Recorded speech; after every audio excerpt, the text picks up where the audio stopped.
A Fundação Respetami recebi ministro Paul Cruz para uma apresentação e para dona também é parte de preocupação que nossa fundação tem para o direito de multa aqui na Aruba.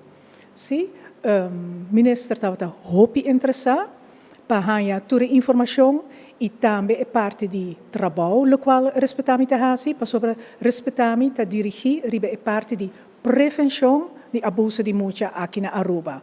Dus eigenlijk op Pisa, nós temos een voorlichtende functie, ja, no een hulpverlenende functie. Op Ibiaha, nós temos een chamada, zeker nós, que denuncia caso de abuso de multa, então esse nós mesmo referir na bureau sostenemi. Sim, door que abuso sexual de multa está sali rápido em publicidade. Nós, de Fundação Respetami, aquele que é muito importante também, para pôr ênfase para meio de cifra, riba é outra forma de abuso que também está sucedendo. Então, o qual a sair adiante, com cifra de bureau sostenemi, com negligência de multa, eigenlijk, tá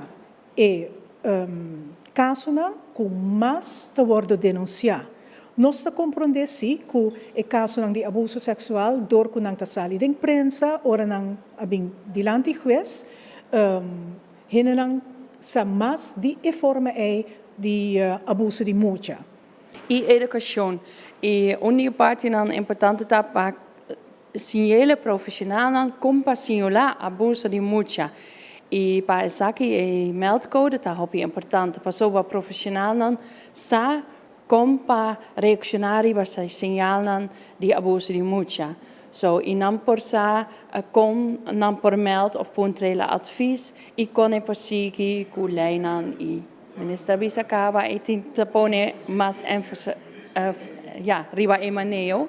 E parte muito importante tá, ora nossa papia tu canta sifanan, na Aruba botin 2008 nós estava tendo prevalência-onderzoek de kant abuso de multa.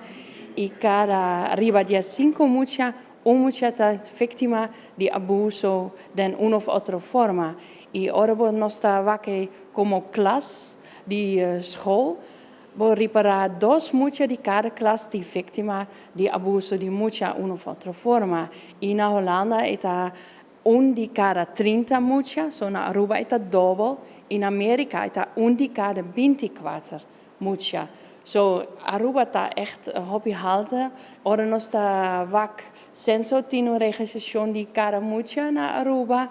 E ora bota conta e prevalência cifra de 6,6%. Botin 1865 multa que vítima de abuso de multa na Aruba.